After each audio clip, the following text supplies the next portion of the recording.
మీ బంగారం తాకట్టులో ఉందా? విడిపించుకోలేక ఇబ్బందులు పడుతున్నారా? అయితే మీ బంగారాన్ని వెంటనే విడిపించి కొంటాం. గణేష్ గోల్డ్. మీరు సంప్రదించాల్సిన ఫోన్ నంబర్లు 9160-266-916, 8712619507. నమస్తే, వెల్కమ్ టు అవర్ ఛానల్. నేను మానస. ఈరోజు మనతో పాటు ఉన్నారు ప్రముఖ ఆధ్యాత్మికవేత్త, ప్రముఖ జ్యోతిష పండితులు బ్రహ్మశ్రీ చేబిఎం కిరణ్ శర్మ గురుగారు ఉన్నారు. గురుగారిని అడిగి మనకున్న సందేహాలను నివృత్తి చేసుకుందాం. నమస్కారం గురుగారు. అఖండ లక్ష్మీ ప్రాప్తిరస్తు. గురుగారు, ప్రతి మాసంలో అమావాస్య వస్తుంది, అలాగే ఆషాఢ మాసంలో కూడా అమావాస్య వస్తుంది. అసలు దీని ప్రత్యేకత ఏంటి? ఆషాఢ మాసంలో వచ్చే అమావాస్యకి ఒకటి ఏంటంటే, మీరు ఆషాఢ మాస ప్రత్యేక అమావాస్య ఉండదు, ప్రతిదీ అమావాస్యనే. అయితే కొన్ని మాసాలలో, అంటే జ్యేష్ఠ మాసంలో వచ్చే అమావాస్య కొంత ఇబ్బంది ఉంటుంది, కార్తీక మాసంలో వచ్చేటువంటి అమావాస్యకు విశేషం ఉంటుంది. ఇంకా మిగతావన్నీ కూడా నార్మల్గా ఉండేటువంటి అమావాస్యలే. కానీ ప్రతి అమావాస్య కూడా శక్తివంతమైనది. ఇప్పుడు సైన్స్ ప్రకారంగా నేను ఏదైనా సరే సైన్స్ని కూడా మీకు ఎప్పుడు అనుసంధానం చేస్తూ ఉంటాను. సైన్స్ ప్రకారంగా అయినా సరే మీకు తప్పకుండా ఈ అమావాస్య అనేది ఒక రకమైనటువంటి మనిషిలో సైకలాజికల్గా మనకి భావోద్వేగానికి ఎక్కువగా కారణమవుతుంటుంది. పౌర్ణమి కూడా అలాంటిదే. కానీ పౌర్ణమి కంటే కూడా అమావాస్య అనేది మనిషిని ఒక రకమైనటువంటి భావోద్వేగాన్ని గురి చేస్తుంటుంది. మీరు సైకియాట్రిస్ట్ని అడగండి ఎవరైనా సరే, ఎక్కువ మంది పేషెంట్లు అమావాస్య మర్నాడు ఎక్కువ మంది జాయిన్ అవుతుంటారు.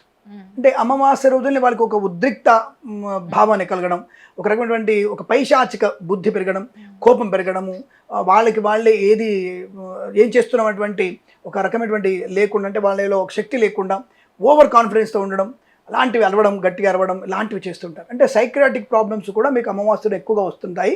ఇది మీరు కావాలంటే ఎవరైనా సైకియాట్రిస్ట్ని సంప్రదించవచ్చును. మీరు కావాలంటే మీరు గూగుల్లో చెక్ చేసుకోవచ్చు. అంటే ఈ అమావాస్యకు ఉన్నటువంటి ప్రభావం ఏంటంటే, రవిచంద్రుల యొక్క సమాంతరమైన స్థితి. అంటే రవిచంద్రులు ఒక దగ్గర ఉంటారు. ఈ రవిచంద్రులు ఒక దగ్గర ఉన్నప్పుడు భూ వాతావరణంలో అనేక మార్పులు వస్తూ ఉంటాయి. అలాగే ఇది మీరు సైన్స్ ప్రకారంగా, శాస్త్ర ప్రకారం చూసినప్పుడు రెండు గ్రహాలు ఒకవైపు, అంటే రవి గ్రహం కాదు కదా, నక్షత్రం కదా, సరే ఏదనుకున్నా సరే ఆ సూర్యుడు నక్షత్రం అనేవాడు, చంద్రుడు నక్షత్రం వాడు, కాంతి ఇస్తున్నటువంటి రెండు నక్షత్రం ఒకదే రావడం వల్ల శక్తి ఎక్కువ ఉత్పన్నమవుతుంది, అంటే ఓవర్గా తిరుగుతుంది. దీనికి ప్రత్యక్షంగా మీకు ఏదన్నా మీకు వివరణ కావాలంటే, సముద్రం దగ్గరికి వెళ్ళి నిలబడితే అమావాస్యకి 2 రోజులు ముందుగా సముద్రం దగ్గరికి వెళ్ళి రాత్రిపూట నిలబడితే వచ్చేటువంటి సౌండ్ని, అమావాస్య రోజు అర్ధరాత్రి వచ్చేటువంటి సౌండ్ని రికార్డ్ చేసుకొని మీరు చూసుకుంటే చాలు. అంటే ఆ సముద్రం యొక్క అలజడి ఎక్కువగా ఉంటుంది, అలల యొక్క ఉధృతి ఎక్కువగా ఉంటుంది, సముద్ర గర్భంలో వచ్చేటువంటి తత్వం వేరుగా ఉంటుంది. అంటే అమావాస్య రోజున అలా కలుగుతుంది.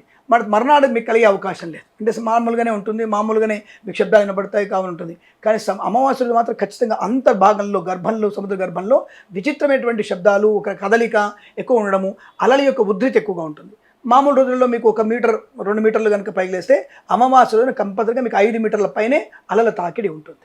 ఇది ప్రత్యక్ష నిరూపణ. మీరు ఎప్పుడైనా విశాఖపట్నం వెళ్ళవచ్చు, ఇంకెక్కడైనా సముద్రం వెళ్ళి మీరు చెక్ చేసుకోవచ్చు, దానికి ఎటువంటి సందేహం లేదు. అలాంటిది ఇటువంటి అమావాస్య రోజున ఈ రవిచంద్రుల యొక్క స్థానం వల్ల, రవిచంద్రుల ఒక దగ్గర ఉండడం వల్ల అనేక రకమైనటువంటి భావోద్వేగం గురయ్యే అవకాశాన్ని కలిగిస్తాడు. దానివల్ల మిగతా గ్రహాల యొక్క ప్రభావం మన మీద నెగిటివ్గా పడుతుంది. మరి అంటప్పుడు అంటే ప్రతి వ్యక్తి మీద నెగిటివ్ ఉంటుందా అని అడిగితే, ఇప్పుడు ఫర్ ఎగ్జాంపుల్ మనం ఈ స్టూడియోలో ఉన్నప్పుడు ఈ ట్యూబ్లైట్లోంచి వచ్చేటువంటి వెలుతురు అందరి మీద ఒకేలా ప్రవర్తిస్తుందా? అంటే మీ దగ్గర ఒక రకమైనటువంటి భావన కలిగిస్తుంది, నా దగ్గర ఒక భావన కలిగిస్తుంది. అంటే నాకున్నటువంటి షాడో వేరు, మీకున్నటువంటి షాడో వేరు. సో ఇటువంటి షాడోలలో మనకి ఉంది. సపోజ్ ఇదే మన స్టూడియోలో మీ పైన రెడ్ లైట్ పెట్టి, కెమెరామెన్ మీద గ్రీన్ లైట్ పెట్టి, నా పైన వైట్ లైట్ పెడితే ముగ్గురు యొక్క ప్రవర్తన ఒకేలా ఉంటుందా? అంటే ఒక రకమైనటువంటి వ్యతిరేకత, అంటే ఆ కాంతి వల్ల చిన్న వ్యతిరేకత, పైకి చూడడము, పక్క చూడడము, అరే కొద్దిగా రెడ్ కరెక్ట్ లేదు, నాకు గ్రీన్ బాగాలేదు అనేటువంటి కొద్దిగా తేడా ఉంటుంది కదా. అంటే కాంతి వల్ల మీ యొక్క శరీరం పైన తేడా ఉంటుంది అనేది నిరూపణ. అటువంటి కాంతి అనేది మిగతా గ్రహాల యొక్క కాంతి కూడా మనిషి మీద పడినప్పుడు ఇబ్బందికర వాతావరణం కలిగిస్తుంది. దానివల్ల చంద్రుడు మనస్సు కారకుడు కాబట్టి మనసు మీద తీవ్ర ప్రభావాన్ని చూపిస్తుంది అమావాస్య తిథి. అటువంటి ఇతర గ్రహాల యొక్క వ్యతిరేకత, చంద్రుడి యొక్క రవితో కలిసి ఉండడం వచ్చినటువంటి అమావాస్య స్థితి మనకి భావోద్వేగానికి గురి చేస్తుంది, మానసికమైనటువంటి వైపరీత్యం, మానసికమైనటువంటి వికారం ఏర్పడే అవకాశం ఉంటుంది. కాబట్టి మీరు ఆడపిల్లల్ని రాత్రిపూట బయటికి వెళ్ళకుండానా, అలాగే ఆడపిల్లలు బయటకు వెళ్తే తొక్కకుండానా, ఆడపిల్లలు బయటకు వెళ్తున్నప్పుడు ఇగో ఇది జట్టు అని చెప్పేసి చెప్పడం, అలాగే ఆడపిల్లకి ఇబ్బంది ఉన్నప్పుడు కూడా అసలు బయటకు వెళ్ళొద్దని చెప్పడం, ఇవన్నీ కారణం ఏంటి? తొందరగా. కానీ అమావాస్య రోజు ఆడపిల్ల పుడితే మంచిది అంటారు. పుట్టడానికి వేరు, బయటికి వెళ్ళడానికి వేరు, ప్రవర్తన వేరు. ఇప్పుడు మీకు ఆకలి వేసింది, మంచి శుభ్రంగా తినగలుగుతారు. ఆకలి వేయట్లేదు, నేను ఎంత పెట్టినా ఎంత తింటారు మీరు? ఏదో మొహమాడానికి కిరణ్ శర్మ గారు పెట్టే తింటారు అంతే. నేను చేతి నిండా దద్దోజనం పెడితే ఇందాకనే బాబు తినొచ్చారు నాయన, నాకు ఫుల్ కడుపుండా ఉంది గురుగారు తినలేను అంటారు తప్ప తింటారా ఏమన్నా? అలాగే పుట్టడం అనేది వేరు. ఇక్కడ మనం చేసేటువంటి మన యొక్క ప్రయాణాలు అమావాస్య యొక్క ప్రత్యేకత లక్షణాల్లో ఇది ఒక ప్రత్యేకత ఏంటంటే అనవసరమైనటువంటి ప్రలోభాలు అనేటువంటి అవకాశం ఉంటుంది. మానసిక వికల్పానికి కారణమవుతుంది. కాబట్టి మనోవికారం ఉన్నప్పుడు బయటికి ఎవరు కూడా వెళ్ళొద్దని చెప్పడం, ఆడపిల్లల్ని బయటికి వెళ్ళనీయకపోవడం, జాగ్రత్తగా ఉండమని చెప్పడం, పెద్దవాళ్ళు చెప్పినట్టుగా పాఠం చెప్పడం, అలాగే ఆ రోజున నువ్వులు దానం చేసుకోవాలి, పితృదేవతలకి తిలతర్పణం ఇవ్వాలి. ప్రతి అమావాస్యకి మీరు ఎట్టి పరిస్థితుల్లో ప్రతి అమావాస్యకి పితృదేవతలకి తిలతర్పణం ఇవ్వాలి. ఎందుకు ఇవ్వాలి పితృదేవతలకి అంటే అమావాస్య వాళ్ళకి ఇష్టమైనటువంటి తిథి. ఆ రోజున యమధర్మరాజు యొక్క అనుగ్రహాన్ని పొందుకొని వాళ్ళు భూలోకానికి వస్తారు. మా పిల్లలు ఇచ్చేటువంటి తిలతర్పణాన్ని తీసుకొని మేము మళ్ళీ స్వర్గలోక ప్రాప్తి కోసం ప్రయత్నం చేస్తామని చెప్పడం. మనం అలా తిలతర్పణం ఇవ్వకపోతే మన వాళ్ళు వచ్చేసి గడప దగ్గర ఉంటారు. మన వాళ్ళు వచ్చి అరే నా పిల్లవాడు నాకు నీళ్ళు పెడతాడేమో, కనీసం వాడు అన్నం తిన్నప్పుడు 2 మెతుకులు నాకు అన్నం ప్లేట్ పక్కన పెడతాడేమో అన్న భావంతో ఎదురు చూస్తారు వాళ్ళు. దాన్ని ప్రేత బలి అంటారు. ఆ ప్రేతాత్మలు అలా వస్తాయి. అంటే వాళ్ళు ముక్తి పొందరా అంటే మనము చేసేటువంటి 89 ఆబ్దికాలు ఉంటాయి, మనకి 90 శ్రాద్ధాలు ఉంటాయి. ఆ 90 శ్రాద్ధాల తర్వాత వాళ్ళకి ముక్తి ఏర్పడే అవకాశం. అంటే మనం జీవించినంత కాలం వాళ్ళకి శ్రాద్ధము పిండ ప్రదానం చేయాలి. అటువంటిది అందులో ఇంపార్టెంట్ అమావాస్య. తిలతర్పణ ఇవ్వగానే మన వాళ్ళు సంతుష్టులై మళ్ళీ స్వర్గలోక ప్రాప్తి కొరకు ప్రయత్నం చేస్తుంటారు. ఆ యమధర్మరాజు వాళ్ళు మైనస్ని తీసేస్తుంటాడు, అంటే ప్లస్లే లెక్క పెడుతుంటాడు. ఆ మైనస్ తీసిన తర్వాత వాళ్ళకి ఉన్నతమైనటువంటి స్వర్గలోక ప్రాప్తి ఉంటుంది. కాబట్టి అమావాస్య దీనికి ప్రత్యేకత. రెండవది, ఏదైనా సంకల్పం నెరవేర్చుకోవాలనుకుంటే అమావాస్య రోజు మీరు సంకల్పం తీసుకోవాలి.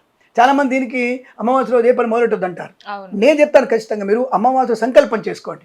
ఎందుకంటే మనసుని దృఢంగా పెట్టుకున్నప్పుడు మనం సంకల్పం చేసుకుంటే ఖచ్చితంగా మీకు వచ్చేటువంటి పౌర్ణమి కల్లా మీరు అనుకున్నటువంటి ధర్మ కార్యాచరణ సంకల్ప స్థితి నెరవేరుతుంది. ఒక చదువు గురించి అనుకున్నారు, చదువు ప్రారంభం చేయండి. ఆ రోజు సంకల్పం చేయి, ఖచ్చితంగా ఎంబీలో నేను పాస్ అవ్వాలి, ఈ సీఏలో నేను పాస్ అవ్వాలి అని సంకల్పం పెట్టుకుంటే నెక్స్ట్ 15 డేస్లలో మీకు ఆ రూట్ తెలుస్తుంది. పర్ఫెక్ట్గా మీకు ఈ రహదారిలో వెళ్తే నాకు చదువు పూర్తవుతుంది, ఈ పని నాకు ఈ టైంలో అవుతుంది, ఈ సమయంలో నేను వీళ్ళని కలవచ్చు అనేటువంటి బుద్ధి చైతన్యం నీకు కలుగుతుంది. కాబట్టి నేను తప్పకుండా సంకల్పం చేసుకోండి. ప్రయత్నం ఆ రోజు ప్రారంభం కల్లా సంకల్పం ఆచరణ చేసుకొని నేను ఈ కార్యం కొరకు ఈ రోజు అనుకుంటున్నాను, భగవంతు అనుగ్రహంతో ఈ పని పూర్తవ్వాలి అనుకుంటే అమావాస్యలో సంకల్పం చేసుకుంటే తొందరలో పూర్తవుతుంది. ఇది చాలా మందికి కేరళీయులు తమిళులు ఇద్దరు కూడా అమావాస్యను బాగా తీసుకుంటారు. వాళ్ళు ఈ యొక్క మిగతా దక్షిణ భారతదేశం మొత్తంలో మనతో పాటుగా ఉత్తర భారతం వాళ్ళందరూ అమావాస్య నెగిటివ్ అనుకుంటారు. కానీ అమావాస్య పాజిటివ్గా ఇచ్చే అవకాశాలు కొన్ని ఉంటాయి. కాబట్టి అటువంటి తత్వంతో సంకల్పం చేసుకుంటే కూడా మీకు తప్పకుండా కార్యసిద్ధి నెరవేరే అవకాశాలు ఖచ్చితంగా ఉంటాయి. కాబట్టి ఇటువంటి అమావాస్యలు. రెండో, చాలామంది అమావాస్య రోజున నక్తముగా ఉంటారు, నిరాహారంగా ఉండే అవకాశం చాలామంది చేసుకుంటారు. తమిళులు కానీ ఇతరత్ర వాళ్ళు కూడా నిరాహారంగా ఉంటారు. కొన్ని నక్షత్రాల వాళ్ళు జ్యేష్ఠ నక్షత్రం, అనురాధ నక్షత్రం, పూర్వాషాఢ నక్షత్రం, తర్వాత మఖా నక్షత్రం, తర్వాత అశ్విని, ఈ నక్షత్రాల వాళ్ళు తప్పకుండా నక్తముగా ఉంటారు. వీళ్ళు అంటే వాళ్ళకి చాంద్రాయణ వ్రతం అంటారు దాన్ని. అలాంటి వాళ్ళు కూడా ఈరోజు నక్తంగా ఉంటూ శివారాధన ఎక్కువ చేసేటువంటి అవకాశం ఉంటుంది. అది కూడా ఇష్టమైనటువంటిది. ఇక మీరు అన్నట్టుగా అమావాస్య రోజు అమ్మాయి పుడితే మంచిదంటే మనకి కార్తీక మాస ప్రారంభానికి ఆశ్వయుజ మాసం యొక్క ఎండింగ్, అంటే ఆశ్వయుజ మాసం యొక్క అమావాస్య అంటే నెక్స్ట్ డే కార్తీక మాసం, ఆశ్వయుజ మాస అమావాస్య రాత్రి పూట లక్ష్మీదేవి జననమైందని చెప్తారు. కానీ ఆ లక్ష్మీదేవి ప్రసన్నరాలైంది, జననమైంది. కాబట్టి జ్యేష్ఠ మాసంలో అమావాస్య రోజున అమ్మాయి పుడితే అదృష్టవంతురాలని చెప్తుంటారు. కాబట్టి అది కూడా మనకు సమంజసమైన విషయమే. ఆడపిల్లకి ప్రపంచానికి వెలుగిచ్చినటువంటిది, శత్రునాశనాన్ని చేసి నరకాసుడు వధించిన అమ్మవారు ఉద్భవించింది. కాబట్టి జీవితంలో వెలుగులు నింపుతుంది. కాబట్టి మన కుటుంబంలో మంచి వెలుగులు నింపగలిగే శక్తి ఆడపిల్లకు ఉంది. కాబట్టి అటువంటి ఆడపిల్ల అమావాస్య రోజు పుడితే అదృష్టం అనేది వాస్తవము, నిజమే విషయం. కాబట్టి ఇంతటి విశేషమైనటువంటిది అమావాస్య. మరి ఈ రోజున దాన ధర్మాలు ఎక్కువ చేసుకోవాలి, పుణ్యకర్మలు ఆచరించాలి. పుణ్యకర్మలు అంటే ఇందాక చెప్పారు, పితృదేవతల పుణ్యకర్మ. సరే, సాయంత్రం పూట ప్రదోష కాలంలో శివారాధన, ప్రాతకాలంలో విష్ణుమూర్తి దేవాలయ సందర్శన, ఎవరికైనా సరే ఒక వస్త్రము కానీ, గొడుగు కానీ, చెప్పులు కానీ ఆరు దానంగా ఇచ్చుకుంటే విశేషమైన పుణ్యబలం. మన పుణ్యబలం పెరగడం వల్లనే మనకి ఐశ్వర్యం ప్రాప్తిస్తుంటుంది. పుణ్యబలం పెరగడం వల్లనే కుటుంబ వృద్ధి పారుతుంది. మన పుణ్యబలం పెరగడం వల్లనే విద్యా సంపన్నత పెరుగుతుంది. పుణ్యబలం వల్లనే మనకి ఆర్థిక ప్రయోజనం ఉంటుంది. కాబట్టి ఇవన్నీ కూడా జరగాలంటే అమావాస్య రోజు తప్పకుండా మీరు కనీసం కాకి అన్నమైన పెట్టండి. మీరు తినే అన్నంలోంచి ఒక ముద్ద తీసి 2 నువ్వుల గింజలు, నల్ల నువ్వులు దాన్ని కలిపి మీ ఇంటి పక్కన లేదా మీ గోడ మీద, పిట్టగోడ మీద, డాబా మీద, అపార్ట్మెంట్ అయితే మిద్దె మీదకి వెళ్ళి పైన పెట్టి ఆకి పెట్టి నమస్కారం చేసుకోండి, అంటే కాకి పెట్టండి. దానివల్ల కూడా పుణ్యబలం పెరుగుతుంది. ఇది కూడా చేసుకోలేమంటారా? నా తూర్పు తిరిగి దండం పెట్టండి, తప్పకుండా మీకు అన్ని అనుకూలంగా ఉంటాయి అన్నవి చెప్పవచ్చు. ఇందాక మీరు అన్నట్టు అంటే పూర్వకాలం నుండి అమావాస్య రోజు బయటికి పంపించొద్దు అంటారు. ఇప్పుడున్న జనరేషన్లో ఆ మాట ఎవరు వినరు గురుగారు. అలాంటి వాళ్ళు ఒకవేళ బయటకు వస్తే అమావాస్య రోజు ఏమవుతుంది? ఒకటి గుర్తుపెట్టుకున్నాను, ప్రకృతి విపరీతాలు మనం చూస్తూనే ఉన్నాగా. ఉమ్, ఒకప్పుడు ఉన్నటువంటి స్వార్థ చింతన ఇప్పుడు స్వార్థ చింతన, ఉమ్, కొడుకులో కూతుల్లో తల్లిలో తండ్రిలో స్వార్థ చింతన పెరిగిపోవడం, అంటే వినాశకాల విపరీత బుద్ధి. ఆ తిథి ఎప్పుడు మారదు. ఉమ్, మనలో మోడ్రను 22nd సెంచరీ అని కొంతమంది ఈ మధ్య వచ్చేసి ప్రకృతి విరుద్ధంగా పాటించే వాళ్ళు కొంత ఉన్నారు. మీరు వినే ఉంటారు, ఒక సంవత్సరం 2024 ఐ థింక్ ఆగస్ట్లోనే ఒక మనిషి గుండెకి పంది గుండె పెట్టారు. ఉమ్, ఓ 3 months వాడు బతకగానే మేము గెలిచామని చెప్పేసి అమెరికన్లు మేము సంతోషపడి మేము గెలిచాం, పంది గుండె మనిషి పెడుతుంది. కరెక్ట్గా 3 నెలల తర్వాత చచ్చిపోయాడు వాడు. ఉమ్, మళ్ళీ వాళ్ళు బయటకు రాలేవాళ్ళు. ఇంతవరకు ఆ శాస్త్రవేత్తలు డాక్టర్లు బయటకు వచ్చి మాట్లాడే దాఖలాలు లేవు. కొంతమంది గాడిద గురించి మాట్లాడతారు, కొంతమంది కోతి గుండె పెడతా అంటారు. ప్రకృతికి మనం ఆపోజిట్గా వెళ్తే ఏది సాధ్యం కాదు. ప్రకృతితో మమేకమైతేనే మనకి శుభయోగం ఉంటుంది. అలాగే తప్పుగా అనుకోద్దు, నా ముందర ఆడపిల్ల ఉంది కానీ గర్భం అనేది ఆడపిల్లకి వస్తుంది, మగవాడికి రాదు. ఉమ్, అలా మగవాడు తెప్పించారు గర్భం, వాడు కరెక్ట్గా 2 నెలలు చనిపోయాడు. వాడు ఉమ్, ఒక వ్యక్తికి మగవాడికి గర్భం తెప్పించారు, వాడు చచ్చి కూరుకున్నాడు. అది ఎవరికి వస్తుంది? ఆడపిల్ల గర్భాన్ని మోగే శక్తి ఆడపిల్లకి మాత్రమే ఉంది, మగవాడికి లేదు. అటువంటి శక్తిని ప్రకృతికి విరుద్ధంగా మనం వెళ్ళినప్పుడు ఈనాటి వినాశకాలే వస్తుంది. తిథి అనేది మారదుగా, ఏకాదశి మారదు, అమావాస్య మారదు, పౌర్ణమి మారదు. ఆ రోజున బయటికి వెళ్ళకపోతే నష్టం ఏంటనే విషయం వీళ్ళు కాన్సన్ట్రేషన్, వెళితే ఏమవుతుంది అంటే ఇవే అవుతాయి. సో ఇటువంటివి అనేకం కలుపుకుంటే ఒక అమావాస్య అనుకోండి, ఏకాదశి అనుకోండి, ఏకాదశి ఉపవాసం ఉండాలా, ట్రాష్ నేను యాష్ నేను నాన్ వెజ్ తింటాను ఏమవుతుంది, గ్రహణం రోజు నేను మాంసం తింటాను చూడండి మీరని చెప్పేటువంటి సూడో నాస్తికులు కూడా ఉన్నారు. ఆ సూడో నాస్తికుల తర్వాత కేర్ హాస్పిటల్ ఎక్కడ హాస్పిటల్ ఉన్నారో నాకు తెలుసు ఆ విషయం. ఎటువంటి రాజకీయ నాయకులు వచ్చి మేము గ్రహణం రోజు చికెన్ తినని చెప్పేసి ఆయన చికెన్ తినని చెప్తాడు. ఆయన గారు ఎమ్మెల్యే రాజకీయ నాయకుడు, ఆయన మరునాడు కేర్ హాస్పిటల్ విషయం మాకు తెలుసు ఆ విషయం. మా దగ్గర ఆ ప్రూఫ్ మా దగ్గర కూడా ఉన్నాయి. ఈ సూడో నాస్తికుల గురించి మేము గట్టిగా మాట్లాడగలుగుతాను. నాలాంటి గట్టిగా మాట్లాడతాడు, నేను వేసుకుంటే ఈజీ వేసుకొని చాలా గట్టిగా వేసుకుంటాను నేను. అటువంటి వ్యక్తులందరూ కూడా ఈ అమావాస్య గురించి తప్పుగా మాట్లాడే వ్యక్తులు ఉంటారు. వీళ్ళందరి వల్ల ఏమవుతుందంటే ప్రజల్లో అనేకమైనటువంటి భావోద్వేగాలు, నెగిటివ్ ఆలోచనలు పెరుగుతున్నాయి. ఇప్పుడు గుర్తుపెట్టుకున్నా, ఒకప్పటి కాలంలో నిజంగా చెప్పాలంటే సనాతన ధర్మానికి వ్యతిరేకంగా ఉన్న వాళ్ళల్లో వాయు వరుసలు లేవు. అది ఓపెన్ సీక్రెట్, అది మీరు చూస్తూనే ఉన్నారు, మన యూట్యూబ్ ఛానల్లో చెప్తూనే ఉంటారు. వాయు వరుసలు లేని వాళ్ళు ఎవరంటే సనాతన ధర్మానికి వ్యతిరేకంగా ఉన్న వాళ్ళందరూ వాయు వరుసలు లేవు. వాడికి అన్న వదినే చెల్లెలు లేవు, అందరితో వాడి పిల్లల్ని కంటాడు.